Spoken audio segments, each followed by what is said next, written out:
এই ঢাকা শহরে তো কখনোই নারায়ণগঞ্জের মতো সে খোলা হাওয়া পাবো না। আসলে নিজের শহরের ব্যাপারই আলাদা। চিন্তা করতেছি ঢাকা শহরের সাথে এখন বন্ধুত্ব করে নিব, তবে হাজার চেষ্টা করলেও ঢাকা শহরে কখনোই বন্ধু খুঁজে পাবো না আমি জানি। এই অচেনা শহরে আমার একমাত্র বেস্ট ফ্রেন্ড হচ্ছে আমার মেয়ে।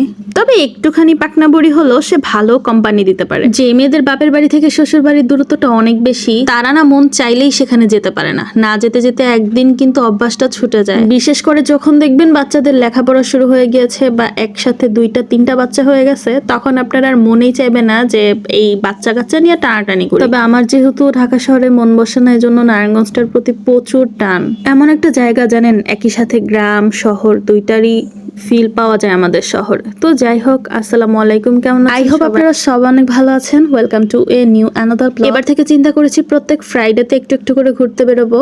এই তো হাতের আশেপাশে, দূরে কোথাও না, কারণ দূরে কোথাও যাইতে আমার একদম আনইজি লাগে অচেনা শহরে। এই হচ্ছে ভিক্টোরিয়া মেমোরিয়াল পার্ক। এখানে আসার মতো দেখেন কিছুই নাই, পরিবেশটা এত জঘন্য বানায় রাখছে। এটার পুরাতন নাম হচ্ছে বাহাদুর শাহ পার্ক। ছোটবেলা বইয়ের পাতায় আমরা অনেকেই হয়তোবা পড়েছি, আপনারা খেয়াল করলে দেখবেন। তো যাই হোক, এখানে নিদর্শনের মতো তেমন কিছুই নাই, গাছপালা, ঘন জঙ্গল, আর মাঝখানে একটু মানুষের লোকালয়।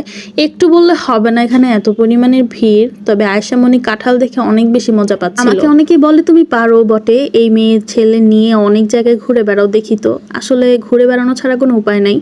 এই যে এই বছরটার আগ পর্যন্ত আমি অনেক বাসায় রয়েছি, মানে একটা টোটাল টাইম হয়তো আমি বাসার মধ্যেই কাটিয়েছি। নারায়ণগঞ্জ গেলেও খুব এদিক ওদিক যাওয়া হয়নি, খুব কম গিয়েছি। গেলেও ওই বেস্ট ফ্রেন্ডের সাথে এদিক ওদিক যাওয়া হয়। সো অ্যান্ড আমার মেয়েটাও না ঠিক আমার মতো, ঘরে থাকতে ওর একদমই ভালো লাগে না। ছোটবেলা থেকে ও না পারে যে কোথায় না কোথায় চলে যায়। এজন্য আমি সবসময় চাই যে ওর মনটা যেন ফ্রেশ থাকুক, ওকে নিয়ে নিয়েই ঘুরে বেড়াই। বেশি ঘুরতে ঘুরতে অভ্যাসটা আবার খারাপ বানায় ফেলছি, বাসায় থাকতে চাই। তো যাই হোক, হোয়াট এভার, মেয়ে আর মার সম্পর্ক হবে বেস্ট ফ্রেন্ডের মতো। তাই দুজন মিলে ঘুরে ঘুরে ওকে জাস্ট বুঝাচ্ছি যে আমি ওর বেস্ট ফ্রেন্ড। আর দয়ালু হয়েছে, দেখেন ওর হাতের মাথাটাও বাচ্চাকে দিয়ে দিয়েছে এসে দেখি। যাক, ভালো কাজ করেছে, বাচ্চাটা খেতে চাচ্ছিল।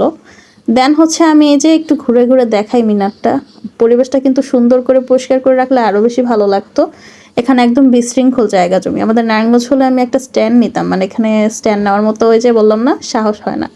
এখানে আমি কাকে বলবো যে দেখেন পরিবেশটা কেমন করে রাখছে, এটার বিষয়ে কিছু একটা করেন, এমন তো কেউ নাই। আমার মনে হয় যার যেটা ভালো লাগে করতে সেটাই করা উচিত। আমার ঘুরতে ভালো লাগে, আমার ঘোরা উচিত। আমার ঘরে থাকতে ভালো লাগে, ঘরেই থাকা উচিত। মানে এটা হচ্ছে যা যা ব্যক্তিগত চয়েস। রোবটের মতো জীবন আসলে একদমই বেমানান। আমি কিন্তু একটা পরিবারে বড় হয়েছে, আমার পরিবার আমাকে কখনোই তেমন কোথাও ঘুরতে বা বেড়াতে নিয়ে যায়নি। তাই বলে কিন্তু আমি ছোটবেলা কখনো কোনো জায়গায় পিকনিক হলে বা কোনো জায়গায় কেউ আমাকে কোথাও নিয়ে যেতে চাইলে, মানে ফ্যামিলি ফ্রেন্ডসদের মধ্যে, সবসময় আমি চলে যেতাম।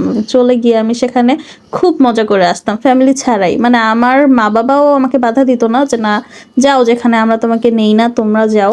সো আমি যেতাম। তবে ফ্যামিলিকে খুব বেশি মিস করতাম, মানে মায়ের সাথে ওরকম বন্ধুত্ব সুলভ সম্পর্ক হয়ে ওঠে নাই, যার কারণে আসলে আজকে আমার জীবনটা এমন। যদি বন্ধু সুলভ একটা সম্পর্ক থাকতো, আমি হয়তো বা আমার মনের কথাগুলো, আমার ইচ্ছাগুলো তাকে বুঝিয়ে বলতে পারতাম। আমি কখনো বুঝিয়ে বলতে পারিনি, এই কারণে সে বোঝেনি। এখন কিন্তু আমরা ভালো ফ্রেন্ডশিপ হয়েছে, এখন বুঝিয়ে বলেও কোনো লাভ নেই। আসলে জীবনের সবকিছুই তছনছ হয়ে গেছে। এই জন্য আসলে মায়েদের সাথে মেয়েদের সবসময় বন্ধুসুলভ সম্পর্ক থাকা উচিত। তো জানি না, মেয়েকে তো চেষ্টা করতেছি ওরকম বানানোর, কিন্তু বড় হয়ে কি হবে সেটা আসলেই বড় হলেই বোঝা যাবে। আগে আগে অগ্রিম কথা বলা একদমই ভালো না। ওকে একটা ব্যাগ কিনে দিলাম, কয়দিন ধরে মেলায় ঘোরাচ্ছি, বাট কিছুই কিনে দিচ্ছি না। সো আজকে হচ্ছে এটা ওটা চাচ্ছিল, এগুলো থেকে আমি কোনো রকম সরাইছি, ব্যাগটা কিনে দিছি। ব্যাগটা খুব কম দামে পেয়েছি। এই কানের দুলগুলো খুব ভালো লাগছিল, 200 টাকা করে চাচ্ছিল। মেয়েটাকে খেলনা কিনে দিলাম এবং বাসা চলে গেলাম। এই তো শান্তি।